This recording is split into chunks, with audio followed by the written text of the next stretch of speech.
Buddhist Stories, The Land of Amitabha Buddha, Part 3 of 7, on Between Master and Disciples, given in English on August 15, 2015 in France.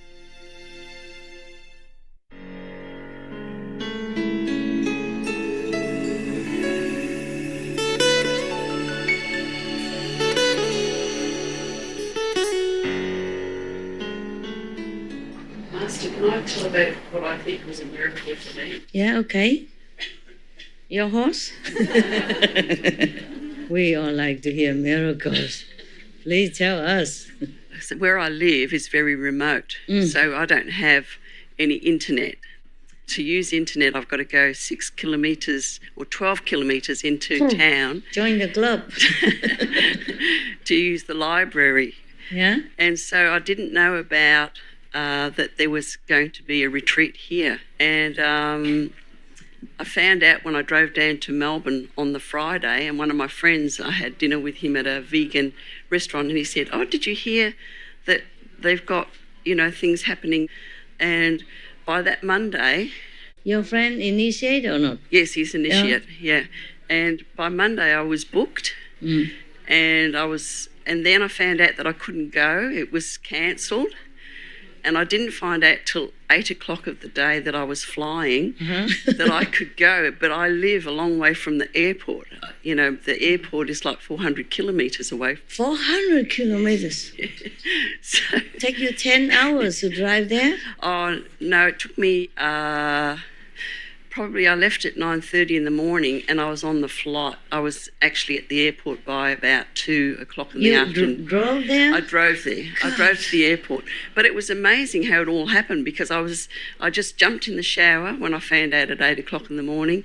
My sister started packing my bag for me. Oh. I was saying, put this in, put that in, And then I got into the car at 9:30 in the morning, rang up my friend and said, "You have to feed my horses now," because I made up 22 feeds before I left, so that, they had food, because I make up special feeds for them. How did you feed your horse? What? I feed them, they get chaff, so oat chaff, loosened chaff.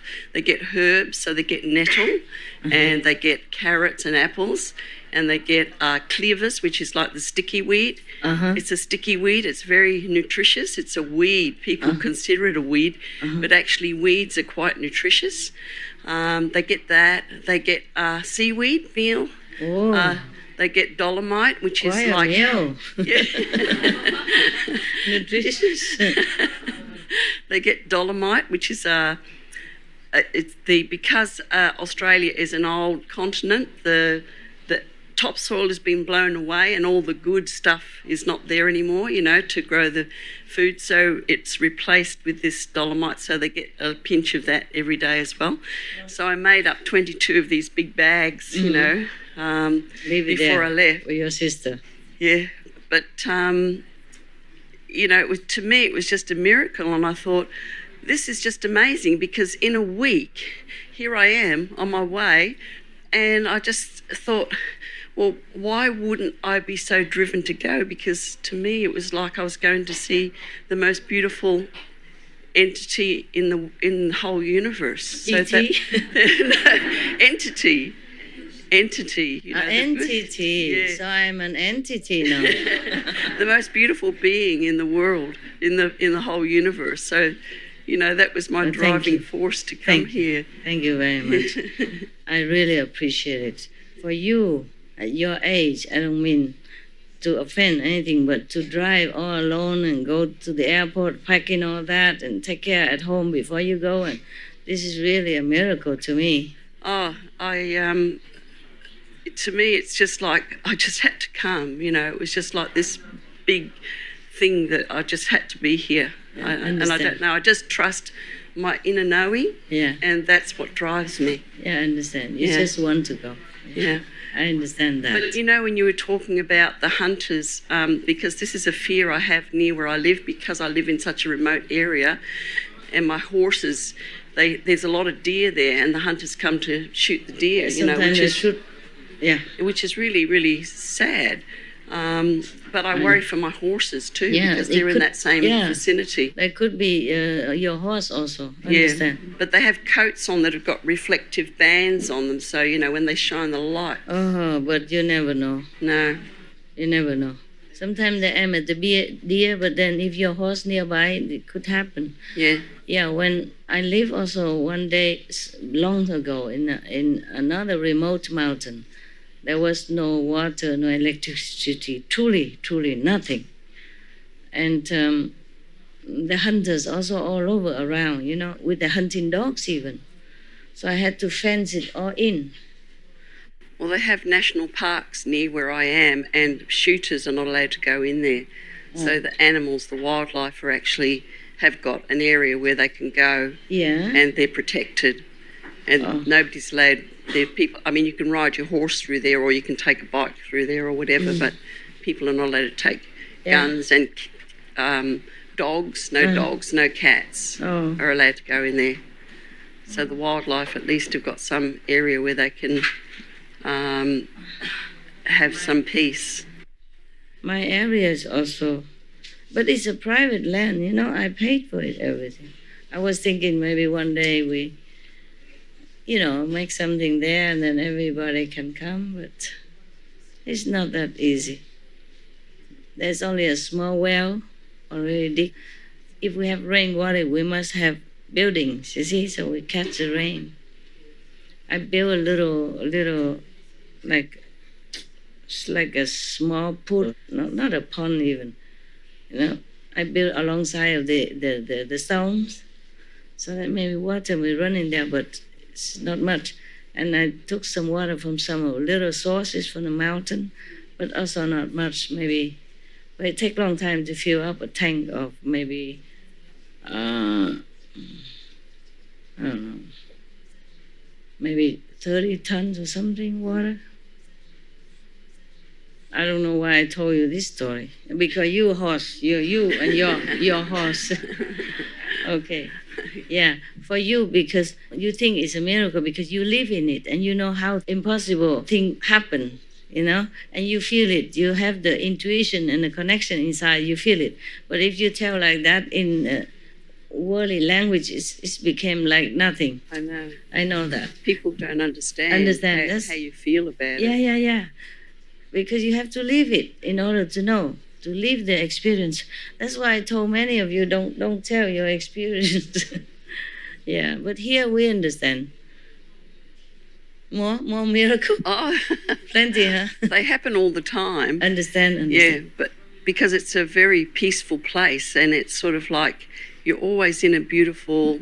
You always have a lovely feeling. You wake up in the morning, it's beautiful. Yeah. You go through the day, you see your animals. Are you lucky? So many blessings, you know. And when things are meant to happen, they just do. And you can't really explain it to anybody because it just happens. Yeah, I understand. I think many of them understand. Yeah. Okay, love, thank you very much for sharing. Thank you. Anybody else?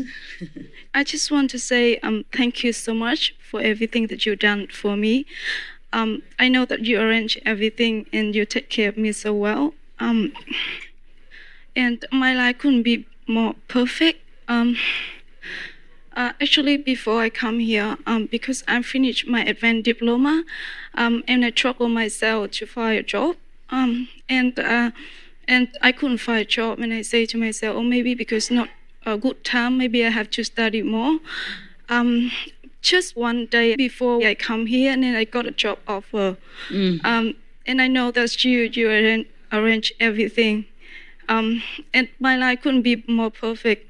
I got an excellent husband that he's always support me. Every time that we have a retreat, he's always support me and encourage me to come. Jen, you are the only one who come all the time. The poor guy stay home, take care of everything. Yeah.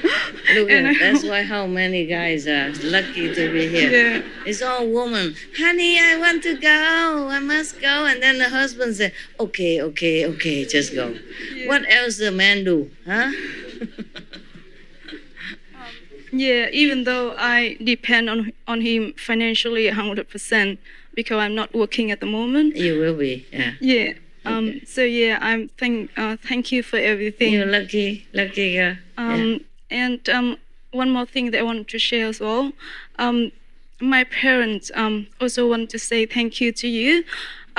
They got initiated in Hong Kong camp about over 20 years ago, and they couldn't make to be here because it's really hard for them to get a visa and come here. And they haven't seen you for over 20 years, but they say to me that they don't feel that you with them all the time. My parents, they all loving heart in Vietnam. The miracle is from the first day of opening until now, the loving heart is already full of customer. And even actually, to be honest with you, when they call me up and they say that they want to open the loving hub 5 years ago, and I even want to stop them because before the loving heart, they already opened 2 vegetarian before, but it's not successful. And I say to my parents, maybe you move to the other thing, maybe it's not suit you. But my mom, she have a deep connection with you inside, and she say that I've never thought that I was gonna open any vegetarian or vegan restaurant again because it's enough for me. But somehow Master inside tell me that I have to open the loving heart. And then I can see that's miracle because it's not often that you see the restaurant from the first day ever of opening until now, which is 5 years already, but it's full of customer every day. And especially the first day of the month and the middle day of the month, which is ngày rằm và mùng 1 đó sư phụ. Buddhist, yeah. Yeah, and even we don't have enough seat for all the customer. They have to queue up in such a long line, and some of them have to go out to find the seat themselves. Yeah, but they're still happy. Yeah. So yeah, it's quite a miracle. Mostly good food. Yeah, The miracle I think so. is the food.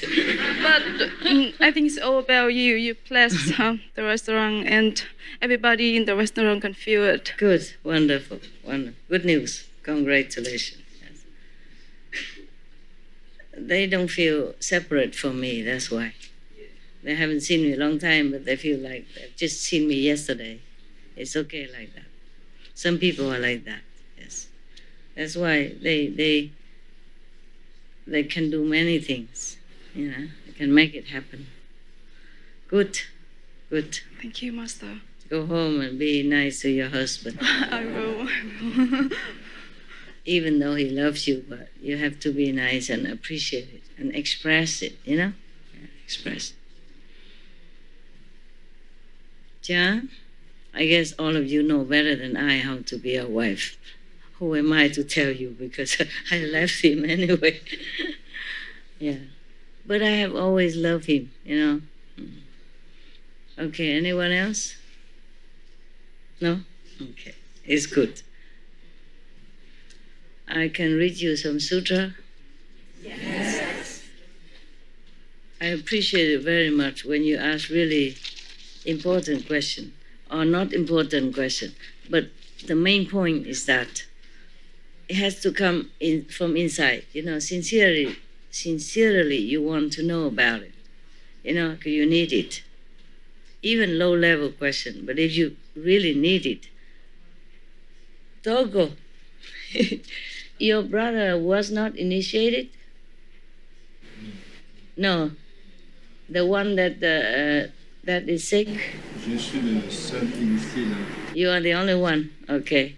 Yeah, that's why he died and you live. Huh? That's what you mean. That's what you mean by miracle.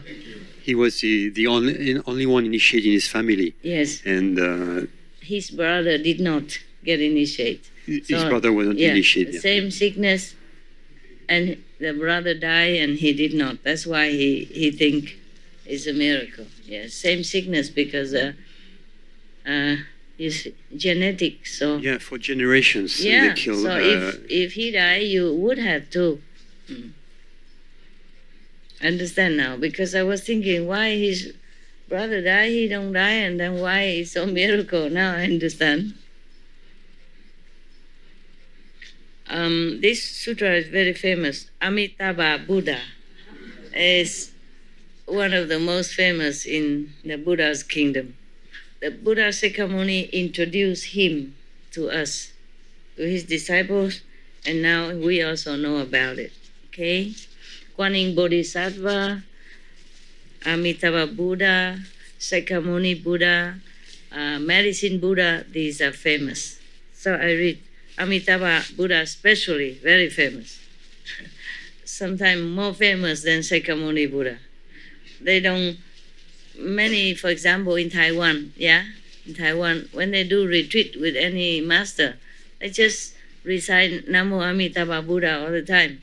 I have not seen one that recite Namo Sakyamuni Buddha all the time. They do when they do praying and puja, but not retreat specially, just to recite Namo Amitabha Buddha. He's quite famous. Now, I'm going to tell you why he is so famous. Now, I will read you the sutra, and then you will know why. You want to? Yes. Even a non-Buddhist? Who are non-Buddhists? Raise hand.